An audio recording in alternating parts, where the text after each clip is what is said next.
నా ప్రసంగం ప్రారంభించే ముందల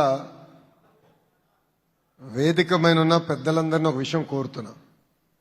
మనం ఎప్పుడు ప్రసంగం ప్రారంభించే ముందల జై తెలుగుదేశం అని చెప్పిన తర్వాతనే మన ప్రసంగం ప్రారంభించాం.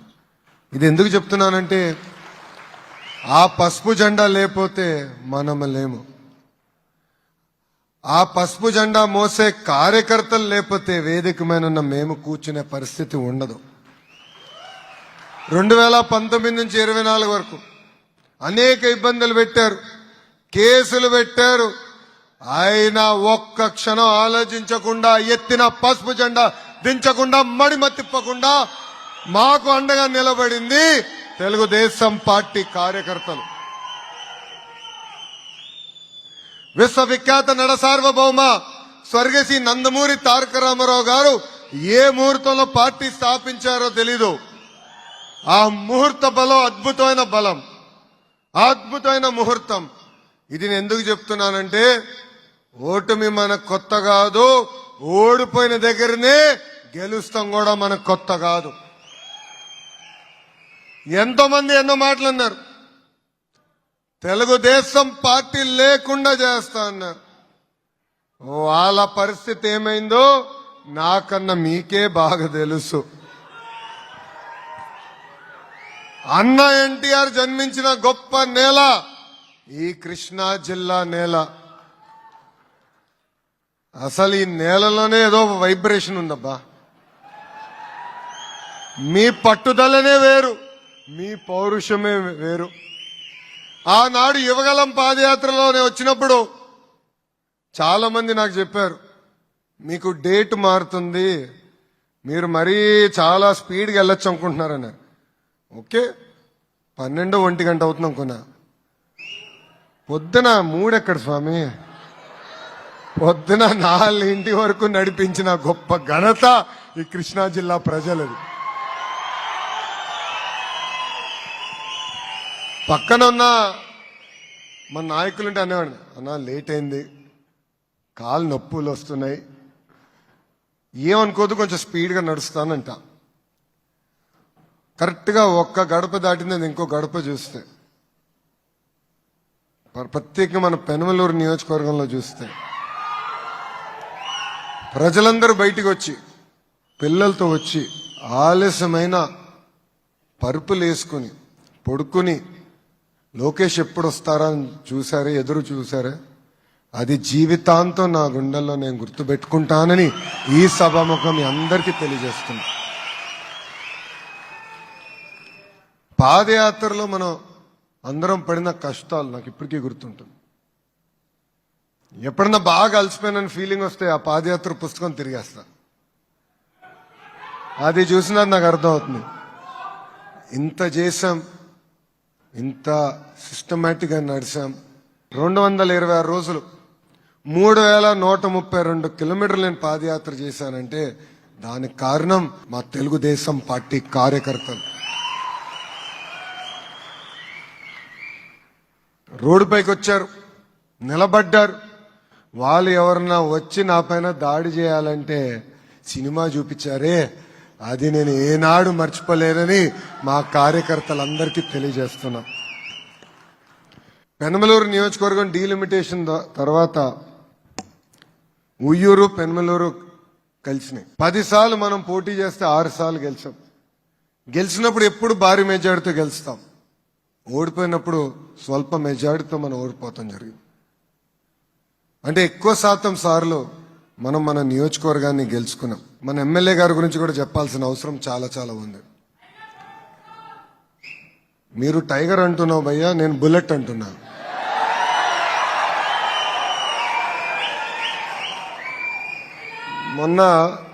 మొన్న ఇన్స్టాగ్రామ్లో చూస్తున్నా, అందరికి అలవాటు కదా ఇది, ఒక వీడియో చూసా. ఒక వ్యక్తి తాగి రోడ్డు పైన పడిపోయి ఉన్నాడు. ఈయన బుల్లెట్ దిగి గట్టిగా 2 కొట్టాడని. అరే నువ్వు ఇట్లా తాగి పడిపోతున్నావు రోడ్డు పైన, మీ పిల్లల భవిష్యత్తు ఏంటి? పొరపాటున నీకేమవుతుంది, మీ భార్యకి ఏమనుకుంటుంది, మర్చిపోయావా నువ్వు అని గట్టిగా 2 బీకాడు. మళ్ళీ ఇంకోసారి చూసా, పారిశుద్ధ కార్మికులు ఎక్కడో సరిగా క్లీనింగ్ చేయకపోతే ఇదేదో నా బాధ్యత అని చెప్పి బుల్లెట్ ఎక్కి వెళ్ళి అక్కడ పారిశుద్ధ్యం కార్మికుల చేత కూడా పని చేపించిన గొప్ప ఎమ్మెల్యే మన బోదే ప్రసాద్ గారు. కార్యకర్తలు కూడా అందుబాటులో ఉంటూ కార్యకర్తల సమస్యలు ఎప్పుడున్నా ఒకవేళ పార్టీ అందరి సమస్యలు తీర్చుకోలేకపోయినా ఆయన నిలబడి అవసరమైతే ₹2 ఆయన జోబు నుంచే ఖర్చు పెట్టే గొప్ప గుణమున్న వ్యక్తి బోడే ప్రసాద్ గారు. ఇది మీ అందరికి ఎందుకు చెప్తున్నానంటే సత్యనారాయణ గారు ఒక సీనియర్ కార్యకర్త ఇంటికి వెళ్ళా. ప్రసాద్ గారు కూడా చెప్పలేదు నేను వెళ్తున్నాను, బహుశా పొద్దున్న తెలుసుంటుంది ఆయనకి. ఆ కార్యకర్త గురించి నేను తెలుసుకున్నా. వెళ్ళినప్పుడు ఆయన అన్నాడు, నాకు కిడ్నీ వ్యాధి వచ్చినప్పుడు మనం ప్రతిపక్షంలో ఉన్నాం, ఆనాడే ప్రసాద్ గారు నాకు ఆర్థిక సహాయం చేసి ఈ రోజు నన్ను కాపాడాడు బాబు అని సత్యనారాయణ గారు చెప్పారు. సో ప్రసాద్ గారు పనిచేసే వాళ్ళకి ఎక్కువ రాళ్ళ దెబ్బలు తగులుతూ ఉంటాయి. దానికి అద్భుతమైన ఉదాహరణ నేనే. ఎంత ఎక్కువ పని చేస్తే అంత ఎక్కువ బాధ్యత పెరుగుతుంది. మీ అందరు తెలుసు మన జరిగిన మహానాడులో అంటే 2025 మహానాడులో మారిన కాలానికి 6 శాసనాలు మనం కొత్త ప్రవేశపెట్టాం. దాంట్లో మనసుకు దగ్గరున్న శాసనం కార్యకర్తనే మా అధినేత అని. ఇది కేవలం మాటల్లో కాదు. ఒక పక్కన గౌరవ ముఖ్యమంత్రి చంద్రబాబు నాయుడు గారు కానీ, ఇంకో పక్కన మీ లోకేష్ కానీ ఎప్పుడన్నా నియోజకవర్గానికి వచ్చినప్పుడు అధికార కార్యక్రమం ముందల కానీ అధికార కార్యక్రమం తర్వాత కానీ కార్యకర్తల్ని కలిసిన తర్వాతనే మేము తిరిగి ప్రయాణం చేస్తాం జరుగుతుంది. కార్యకర్తలు లేకపోతే తెలుగుదేశం లేదు.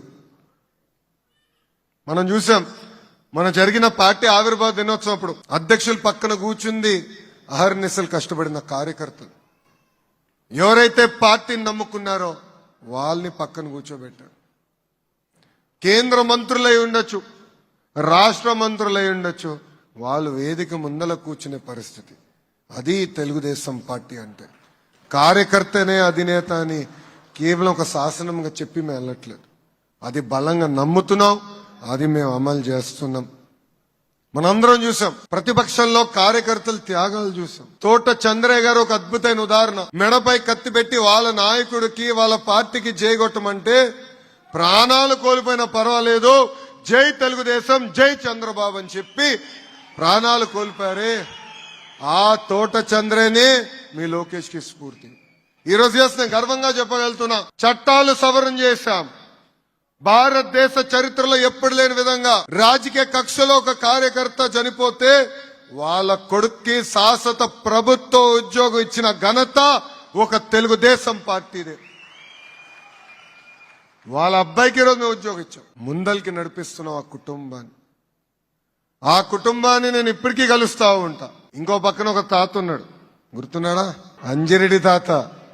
ఎట్ట మర్చిపోతాం? లోకల్ బాడీ ఎన్నికలు జరిగితే ఆయన నామినేషన్ పత్రాలు లాక్కోవాలనుకున్నాడు. మీసాలు మిలేసి తొడగొట్టి రా బిడ్డ రా అని చెప్పాడే ఆ అంజిరెడ్డి తాతనే మీ లోకేష్ కి స్ఫూర్తి. పల్నాడులో మంజుల గారిని మర్చిపోకూడదు. ఎన్నికల పోలింగ్ సమయంలో ఆమె పైన దాడి చేసి రక్తం కారుతున్నా చివరి ఓటు పడి ఈవీఎం బాక్స్ కి లాక్ వేసే వరకు నిలబడిందే మంజుల గారు. ఆ మంజుల గారే మీ లోకేష్ కి స్ఫూర్తి. ఇది తెలుగుదేశం పార్టీ అంటే. నమ్మకున్న సిద్ధాంతాల కోసం, నమ్మకున్న పార్టీ కోసం, నమ్మకున్న నాయకుడు కోసం అహర్నిశలు నిలబడే కార్యకర్తలే మా అధినేత. మీరందరూ చూశారు గడిచిన 2 సంవత్సరాలు అనేక ఆర్థిక ఇబ్బందులు ఉన్నాయి. మనకి రాష్ట్రం మన చేతికి వచ్చే సమయానికి 99% ఆదాయం ప్రభుత్వ అధికారుల జీతానికి పెన్షన్లకి సరిపోయింది. 99%. రూపాయి సంపాదిస్తే ₹60 ఖర్చు.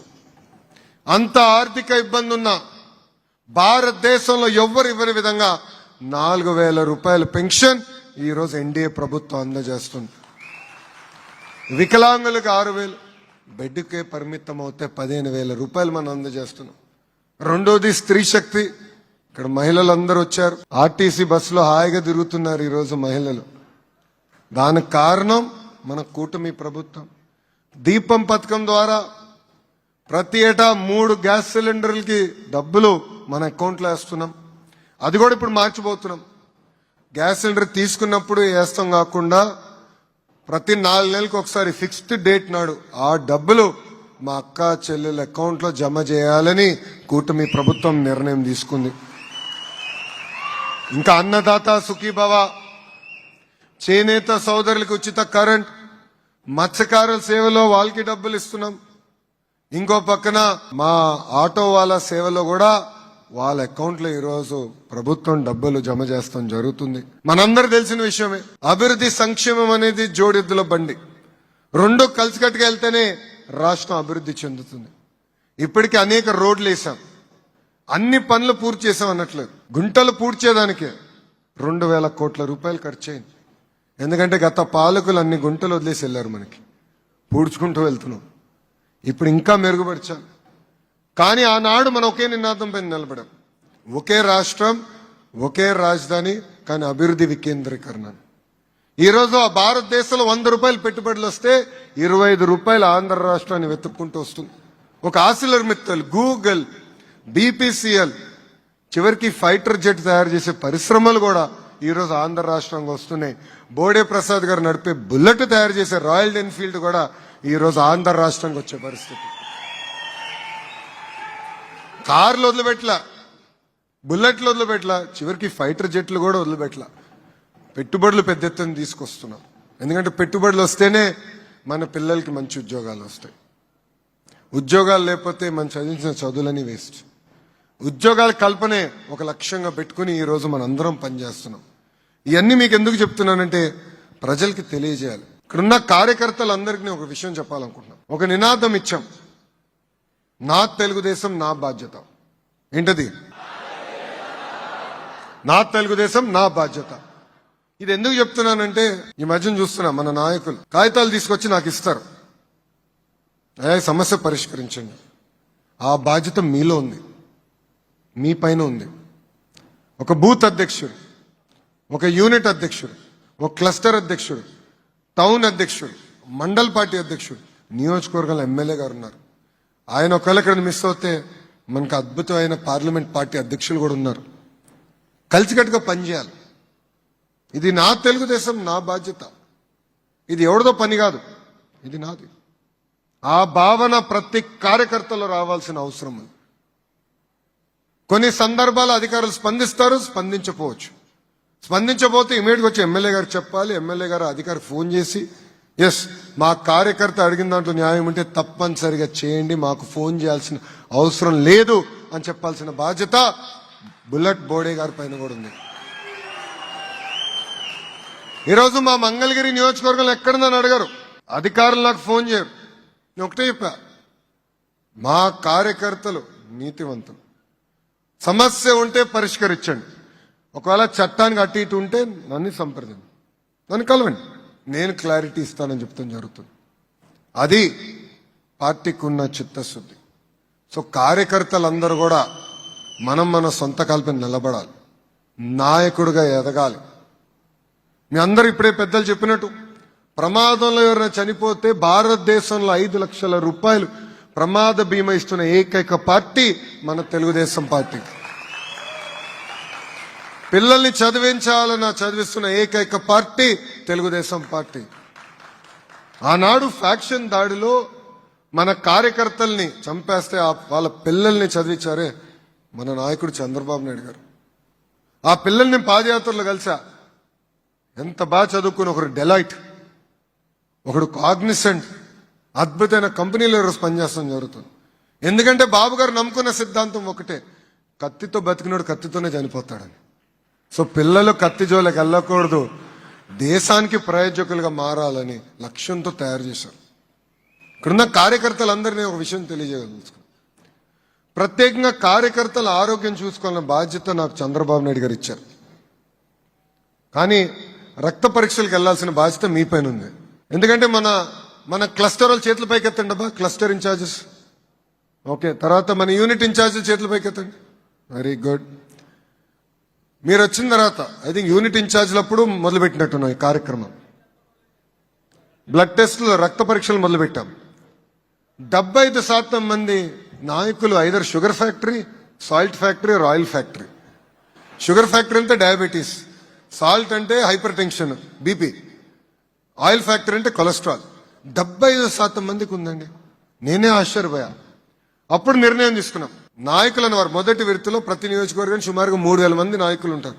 వాళ్ళందరూ రక్త పరీక్షలు చేసి మై టీడీపీలో అద్భుతంగా మై హెల్త్ తీసుకొచ్చి ఏం తినాలి, పౌష్టికాహారం ఏంటి, అంతేకాకుండా అవసరమైతే మందులు కూడా ఉచితంగా మీ ఇంటికి పంపించే బాధ్యత తెలుగుదేశం పార్టీ తీసుకుంటుంది. ఉచితంగా రక్త పరీక్షలు మేము చేపిస్తాం. దయచేసి మీరందరూ పాల్గొనండి. ఎందుకంటే మీ ఆరోగ్యం ఒక బాధ్యతగా నాకు చంద్రబాబు నాయుడు గారు ఇచ్చారు. కాపాడుకోవాల్సిన అవసరం మనందరి పైన ఉంది. ఇది సీరియస్గా తీసుకోమని మిమ్మల్ని అందరినీ కోరుతున్నాం. అంతేకాకుండా పార్టీ అనేది మనమే పార్టీ. 1 కోటి మంది కుటుంబ సభ్యులు. పార్టీలో సంస్కరణలు తీసుకురావాలంటే అహర్నిశలు పోరాడాలండి. మీరందరూ అనుకోవచ్చు ఆబా లోకేష్కి ఏముందిలే చెప్తే అయిపోతుందని. అంత ఈజీ కాదు. పార్టీ ఒక వ్యవస్థ, లోకేష్ ఒక వ్యక్తి. లోకేష్ ఈ భూమిపైన శాశ్వతం కాదు, కానీ తెలుగుదేశం పార్టీ అనేది శాశ్వతం. పార్టీలో సంస్కరణలు తీసుకురావాలంటే నేను పాలిట్ బ్యూరోకి వెళ్ళా. జిల్లా వ్యవస్థ కాదు, పార్లమెంట్ పార్టీ అధ్యక్షులు ఉండాలి, అధ్యక్షురాలు ఉండాలనేది నాదో కోరిక. ఒక పాలిట్ బ్యూరోకి తీసుకెళ్ళా, ఒప్పుకోలా. 2వ పాలిట్ బ్యూరోకి తీసుకెళ్ళా, ఒప్పుకోలా. ఇంకా 3వ పాలిట్ బ్యూరోలో ఒప్పుకోపోతే బాగుండదు, పరువు పోతుందని పాలిట్ బ్యూరో సభ్యులందరితో నేను ఇండివిజువల్ గా కలిసి ఎందుకు పార్లమెంట్ పార్టీ వ్యవస్థ తీసుకురావాలని నేను పోరాడా. నాకు 2 సంవత్సరాలు పట్టింది, కానీ సాధించా. అనేక విషయాలు చంద్రబాబు నాయుడు గారితో నేను చర్చిస్తా. ఆయన తీసుకున్న అన్ని నిర్ణయాలతో నేను ఏకీభవించవచ్చు, కానీ ఒక్కసారి నిర్ణయం తీసుకుంటే జై తెలుగుదేశం, జై చంద్రబాబు, వేరే నినాదం రాదు. 2013 నుంచి మీరు అందరు చూస్తున్నారు. ఏనాడైనా ఎవరితో తగాదా ఉందా? ఉండదు. నాకు చాలా క్లారిటీ ఉంది. మనసులో ఉంది, నేను చెప్పేస్తారు బా. నాకు మొహమాటం చాలా తక్కువ. నాకు మొహమాటాలు ఉండవు. నచ్చితే నచ్చిందంట, నచ్చకపోతే నచ్చలేదంట. నాకు చాలా క్లారిటీ ఉంది. నేను కూడా మీ దగ్గర నుంచి కోరేది అదే. మాడదాం, చర్చించుకుందాం 4 గోడల మధ్యలో. బయటికి వెళ్ళినప్పుడు ఒకే నినాదం, అది జై తెలుగుదేశం, జై చంద్రబాబు.